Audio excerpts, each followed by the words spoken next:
السلام علیکم ورحمۃ اللہ۔ آج ہمارا سبق نمبر 14 ہے۔ آج ہم تنوین یعنی دو پیش والے حروف پڑھیں گے، تو ہم اپنا سبق شروع کرتے ہیں۔ اعوذ باللہ من الشیطان الرجیم، بسم اللہ الرحمن الرحیم۔ با دو پیش بن، تا دو پیش تن، ثا دو پیش ثن، جیم دو پیش جن، حا دو پیش حن، خا دو پیش خن، دال دو پیش دن، ذال دو پیش ذن، را دو پیش رن، زا دو پیش زن، سین دو پیش سن، شین دو پیش شن،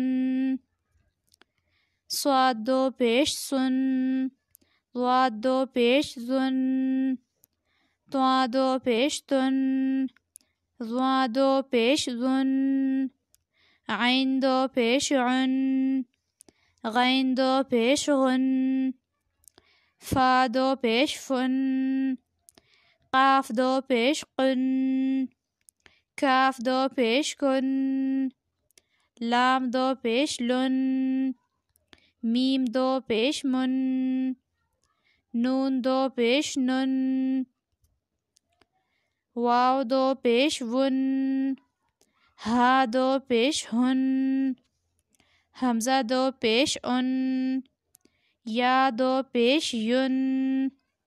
تمام لفظوں کو، تمام حرفوں کو اس کے مخارج سے ادا کرنے کی کوشش کیجیے گا۔ ہر حرف کے مخارج کا بہت زیادہ خیال رکھیے گا، ٹھیک ہے؟ ہر حرف کو اس کے مخرج سے ادا کرنے کی کوشش کرے۔ سین اور صاد کا فرق، ثا کا فرق، ذال اور زا کا فرق، ٹھیک ہے؟ تا اور طا کا فرق۔ تو مخرج بہت آرام سے اور توجہ کے ساتھ مخرج کی پریکٹس کیجیے گا۔ اپنا بہت سارا خیال رکھیے گا، مجھے اپنی دعا میں یاد رکھیے گا۔ اللہ حافظ۔